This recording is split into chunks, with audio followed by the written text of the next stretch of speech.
ওম শান্তি। 16 আগস্ট 2024 প্রাতমূল্যে বাপ দাদা মধুবন। মিষ্টি বাচ্চারা, আমি বিদেহী পিতা। তোমাদের অর্থাৎ দেহধারীদেরকে বিদেহী বানানোর জন্যই পড়াই। এ হলো নতুন কথা, যা বাচ্চারাই বোঝে। প্রশ্ন: বাবাকে একই কথা বারবার বোঝানোর দরকার পড়ে কেন? উত্তর: কারণ বাচ্চারা ক্ষণে ক্ষণে ভুলে যায়। অনেক বাচ্চারা বলে, বাবা তো একই কথা বারবার বোঝান। বাবা বলেন, বাচ্চারা, আমাকে সেই এক কথাই অবশ্যই বলতে হয়, কারণ তোমরা ভুলে যাও। মায়ার ঝড় তোমাদের বিভ্রান্ত করে। যদি আমি তোমাদের রোজ সতর্ক না করি, তাহলে তোমরা মায়ার ঝড়ে ভেঙে পড়বে। এখনো তোমরা শতপ্রধান কোথায় হয়েছ? যখন হয়ে যাবে তখন বলা বন্ধ করে দেব। ওম শান্তি। একে বিচিত্র আধ্যাত্মিক পড়াশোনা বলা হয়। নতুন দুনিয়া সত্য যুগে দেহধারীরাই একে অপরকে পড়ায়। নলেজ তো সবাই পড়ায়, এখানেও পড়ানো হয়। তারা সবাই দেহধারী, একে অপরকে পড়ায়। এমন কখনো হবে না যে বিদেহী বাবা পড়ান। শাস্ত্রেও কৃষ্ণ ভগবানুবাচও লিখে দিয়েছে, সেটা হয়ে গেল দৈহিক। এই নতুন কথা শুনে কনফিউজড হয়ে যায়। তোমাদের মধ্যেও নম্বর অনুযায়ী পুরুষার্থ অনুসারে বুঝতে পারে যে আত্মিক পিতা আমাদের অর্থাৎ আত্মাদের পড়ান। এ হলো নতুন কথা। শুধুমাত্র এই সঙ্গমে বাবা নিজে এসে বলেন, এনার দ্বারা আমি তোমাদের পড়াই। জ্ঞানের সাগর, শান্তির সাগর, সব আত্মাদের পিতাও হলেন তিনি। এই কথাটি বুঝতে হবে, তাই না? দেখতে কিছুই পাওয়া যায় না। আত্মাই হলো মুখ্য এবং অবিনাশী। শরীর তো বিনাশী। এখন সেই অবিনাশী আত্মা বসে পড়াচ্ছেন। যদিও তোমরা সামনে দেখছো সাকারে এই শরীরটি বিরাজিত, কিন্তু এই কথা তোমরা জানো, এই জ্ঞান দেহধারী প্রদান করে না। জ্ঞান প্রদান করেন বিদেহী নিরাকার বাবা। কিভাবে দেন সে কথাও তোমরা বোঝো। মানুষ তো খুব সহজে বুঝতে পারে না। তোমাদের কত মাথা ঘামাতে হয় এই কথাটি নিশ্চয় করাতে। তারা তো বলে দেয়, নিরাকারের কোনো নাম, রূপ, দেশ, কাল হয় না। তিনি হলেন বাবা, তিনি নিজে বসে পড়ান। বলেন, আমি সব আত্মাদের পিতা, যাকে তোমরা চোখে দেখতে পাও না। বুদ্ধির দ্বারাই বুঝতে পারো তিনি হলেন বিদেহী। জ্ঞান, আনন্দ, প্রেমের সাগর হলেন তিনি। তিনি কিভাবে পড়াবেন? বাবা নিজেই বোঝান, আমি কিভাবে আসি, কার আধার নিয়ে থাকি।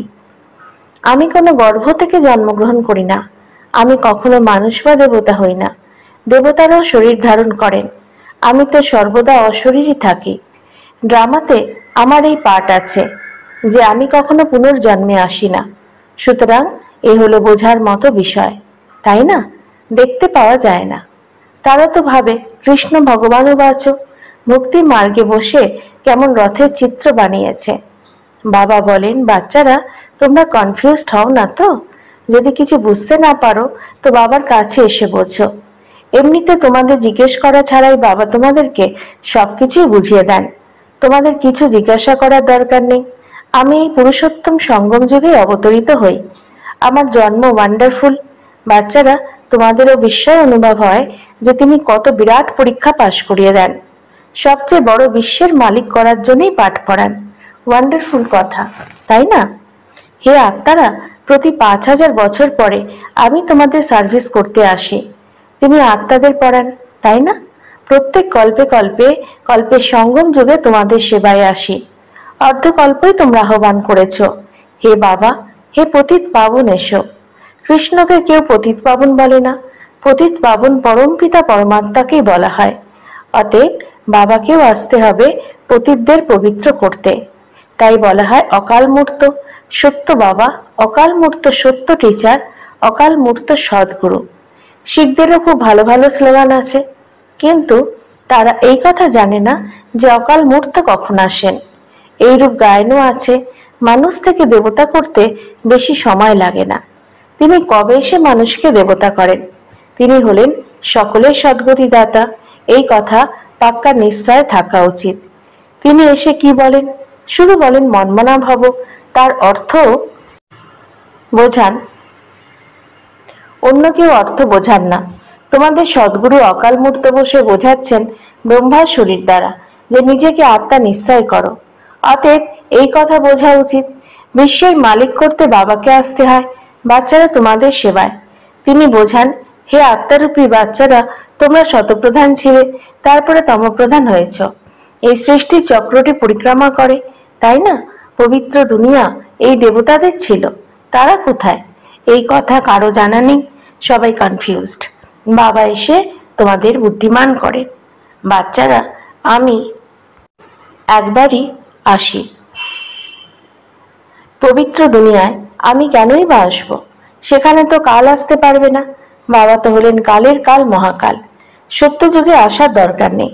সেখানে কাল আসে না, তো মহাকালও আসে না। তিনি এসে সব আত্মাদের ফিরিয়ে নিয়ে যান। খুশি মনে ফিরে যাও তো, তাই না? হ্যাঁ বাবা, আমরা খুশি মনে ফিরে যাওয়ার জন্য তৈরি। তাই তো আপনাকে আহ্বান করা হয়েছে এই পতিত দুনিয়া থেকে পবিত্র দুনিয়ায় নিয়ে চলো ভায়া শান্তিধাম। এইসব কথা ক্ষণে ক্ষণে ভুলে যেও না। কিন্তু মায়া শত্রু দাঁড়িয়ে আছে, ক্ষণে ক্ষণে ভুলিয়ে দেয়। আমি মাস্টার সর্বশক্তিমান, তো মায়াও হলো শক্তিমান। মায়াও অর্ধকল্প তোমাদের উপরে রাজত্ব করে, ভুলিয়ে দেয়। তাই রোজ রোজ বাবাকে বোঝাতে হয়। রোজ সজাগ না করলে মায়া খুব ক্ষতি করে দেবে। খেলা হলো পবিত্র ও অপবিত্রতার। এখন বাবা বলেন, নিজের আচার আচরণ সঠিক করতে হলে পবিত্র হও। কাম বিকার নিয়ে কত ঝগড়া হয়। বাবা বলেন, এখন তোমরা জ্ঞানের তৃতীয় নেত্র প্রাপ্ত করেছ, তাই আত্মাকেই দেখো। এই দৈহিক নেত্র দ্বারা দেখো না। আমরা সব আত্মারা হলাম ভাই ভাই। বিকারগ্রস্ত হব কিভাবে? আমরা অশরীরী এসেছিলাম, আবার অশরীরী হয়ে ফিরে যেতে হবে। আত্মা শতপ্রধান এসেছিল, শতপ্রধান হয়ে ফিরে যেতে হবে সৈঠম। মুখ্য হলো পবিত্রতার কথা। মানুষ বলে রোজ একই কথা বোঝান।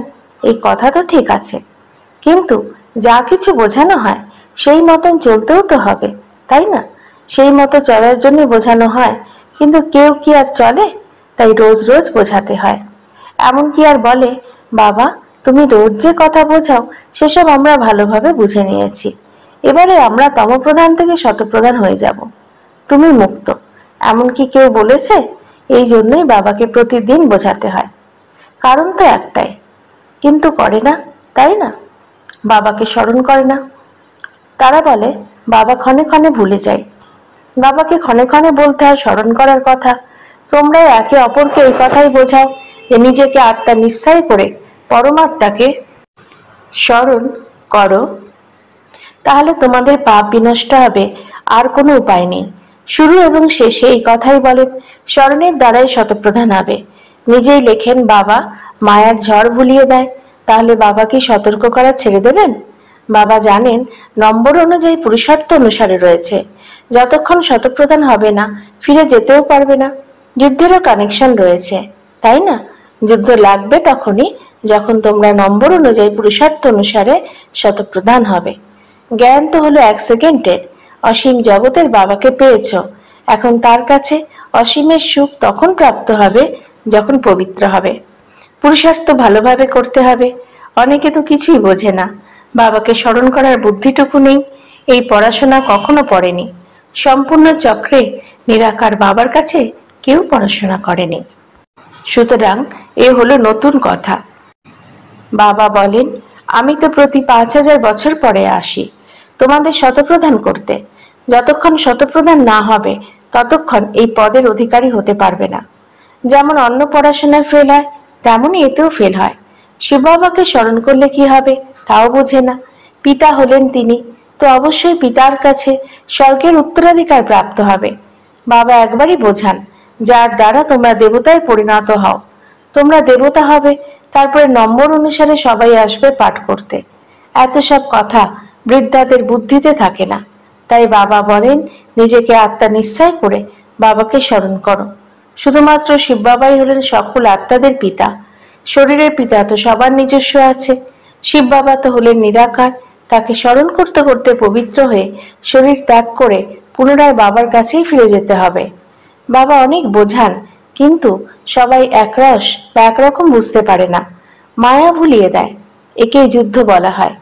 বাবা কত ভালোভাবে বসে বোঝান, কত কথা স্মরণ করিয়ে দেন। মুখ্য যা ভুল হয়েছে সেসবের লিস্ট বানাও। যেমন তার মধ্যে একটা হলো বাবাকে সর্বব্যাপী বলা। ভগবান বাচ, আমি সর্বব্যাপী নই। সর্বব্যাপী হলে 5টি বিকার, এ হলো সবচেয়ে বড় ভুল। গীতার ভগবান কৃষ্ণ নয়, পরম পিতা পরমাত্মা শিব। এই ভুলগুলি ঠিক করে নিলে দেবতায় পরিণত হবে। কিন্তু এমন করে কোনো বাচ্চা লেখেনি যে আমরা বুঝিয়েছি এই ভুলগুলির জন্যই ভারত পবিত্র থেকে পতিত হয়েছে। সেই সবও বলতে হবে। ভগবান সর্বব্যাপী কিভাবে হবেন? ভগবান তো হলেন এক। তিনি হলেন সুপ্রিম পিতা, সুপ্রিম টিচার, সুপ্রিম সদ্গুরু। কোনো দেহধারীকে সুপ্রিম ফাদার, টিচার, সদ্গুরু বলা যাবে না। কৃষ্ণ হলেন সম্পূর্ণ সৃষ্টিতে সর্বোচ্চ। যখন সৃষ্টি শতপ্রধান হয় তখন তিনি আসেন, তারপর শতস্থিতিতে রাম, তারপরে নম্বর অনুসারে নিজ সময়ে আসবে। শাস্ত্রে দেখানো হয় সকলের বিকার গ্রহণ করে কণ্ঠ কালো হয়ে গেছে, কিন্তু এখন বোঝাতে বোঝাতে গলা শুকিয়ে যায়। কথাটা কত ছোট্ট, কিন্তু মায়া খুবই সাংঘাতিক। প্রত্যেকের নিজেকেই জিজ্ঞাসা করা উচিত, আমরা এমন গুণবান শতপ্রধান হয়েছি? বাবা বোঝান, যতক্ষণ বিনাশ হবে না ততক্ষণ তোমরা কর্মাতীত অবস্থা প্রাপ্ত করবে না। যতই মাথা মারতে থাকো, সারা সময় শিব বাবাকে বসে স্মরণ করো, আর কোনো কথা বলো না। শুধু এই যে বাবা, আমি যুদ্ধের আগে কর্মাতীত অবস্থা প্রাপ্ত করে দেখাবো, এমন যদি কেউ থাকে, এমন ড্রামাই হতে পারে না। প্রথম নম্বরে তো একজনই যাবে। ইনিও বলেন আমাকে কত মাথা ঘামাতে হয়। মায়া তো আরো শক্তিশালী হয়ে আসে। বাবা নিজে বলেন আমার পাশে তো শিব বাবা বসে আছেন, তবু আমি স্মরণ করতে পারি না, ভুলে যাই। বুঝতে পারি শিব বাবা আমার সঙ্গে আছেন, তারপরে আমাকেও তো স্মরণ করতে হয়, যেমন তোমরা করো। এমন নয় যে আমি তো সঙ্গে আছি এই কথায় খুশি হব, না, আমাকেও বলেন নিরন্তর স্মরণ করো, সঙ্গী আমার, তুমি তো শক্তিশালী, তোমার সামনে মায়ার ঝড় আরো বেশি আসবে। তা না হলে বাচ্চাদের বোঝাবে কিভাবে? এইসব ঝড় তোমার কাছে তো আসবেই। আমি শিব বাবার এত কাছে বসেও কর্মাতীত অবস্থা প্রাপ্ত করতে না পারলে অন্য আর কে করবে? এই লক্ষ্য খুবই উচ্চ। ড্রামা অনুযায়ী সবাই পুরুষার্থ করে। যদি কেউ এমন চেষ্টা করে দেখায়, বাবা আমরা আপনার আগে কর্মাতীত অবস্থা প্রাপ্ত করে দেখাবো, এমন হতে পারে না। এই ড্রামা তো হলো পূর্ব নির্মিত। তোমাদের অনেক পুরুষার্থ করতে হবে। মুখ্য কথা হলো ক্যারেক্টারের। দেবতাদের ক্যারেক্টার আর পতিত মানুষের ক্যারেক্টারে মধ্যে অনেক তফাৎ। শিব বাবা তোমাদেরকে বিকারী থেকে নির্বিকারী করেন। অতএব এখন পুরুষার্থ করে বাবাকে স্মরণ করতে হয়, ভুলে যেও না। যদিও অবলা নারীরা পরের বশে অর্থাৎ রাবণের বশে রয়েছে, তো তারা আর কি করবে? তোমরা হলে রাম ঈশ্বরের বশে, তারা হলো রাবণের বশে। সুতরাং যুদ্ধ চলতেই থাকে। যদিও রাম ও রাবণের যুদ্ধ হয় না। বাবা বাচ্চাদের অর্থাৎ তোমাদের ভিন্ন ভিন্ন প্রকারে বোঝান। মিষ্টি মিষ্টি বাচ্চারা নিজেকে সংশোধন করতে থাকো। রোজ রাতে কর্মের চাট দেখো। সারাদিন কোনো রকম আসরি ব্যবহার করেছে কি? বাগানে ফুল তো নম্বর অনুসারে হয়, দুটি একই রকম হতে পারে না। সব আত্মারা নিজের নিজের পাঠ পেয়েছে। প্রত্যেক আত্মারূপী একটার পাঠ প্লে করতে থাকে। বাবাও এসে স্থাপনার কার্য সম্পন্ন করেই ছাড়েন। প্রতি 5000 বছর পরে এসে বিশ্বের মালিক করেন। তিনি হলেন অসীম জগতের বাবা, তো অবশ্যই নতুন দুনিয়ার উত্তরাধিকার দেবেন। আচ্ছা, মিষ্টি মিষ্টি হারানীতি বাচ্চাদের প্রতি মাতা পিতা বাপদাদা স্বর্ণের স্নেহ সুমন আর সুপ্রভাত। আত্মাদের পিতা তার আত্মারূপী বাচ্চাদেরকে জানাচ্ছেন নমস্কার। আমাদেরও বাপদাদাকে ধন্যবাদ, নমস্কার। ধারণার জন্য মুখ্য সার: 1. জ্ঞানের তৃতীয় নেত্রের দ্বারা আত্মাকেই দেখতে হবে, দৈহিক চোখ দিয়ে দেখবে না। অশরীরী হওয়ার অভ্যাস করতে হবে। 2. বাবার স্মরণের দ্বারা নিজের দৈবিক ক্যারেক্টার বানাতে হবে। নিজেকে জিজ্ঞাসা করতে হবে, আমি কতখানি গুণবান হয়েছি? আমি সারাদিনে আসরী আচরণ করিনি তো? বরদান: সদা কেয়ারফুল থেকে মায়ার রয়্যাল রূপের ছায়া থেকে সেফ থাকা, মায়া প্রুফ ভব। বর্তমান সময়ে মায়া রিয়েল বোধকে অনুভবের শক্তিকে অদৃশ্য করে দিয়ে রংকে রাইট অনুভব করায়। যেরকম কেউ জাদু মন্ত্র করে তো পরবশ হয়ে যায়, সেই রকম রয়্যাল মায়া রিয়েলকে বুঝতে দেয় না। সেই জন্য বাপদাদা অ্যাটেনশনকে ডবল আন্ডারলাইন করাচ্ছেন যে এমন কেয়ারফুল থাকো, মায়ার ছায়া থেকে সেফ থেকে মায়াপ্রুফ হয়ে যাও। বিশেষ মন বুদ্ধিকে বাবার ছত্রছায়ায় নিয়ে এসো। স্লোগান, যারা সহযোগী তাদের দেখে অন্যদেরও যোগ সহজেই লেগে যায়। ওম শান্তি।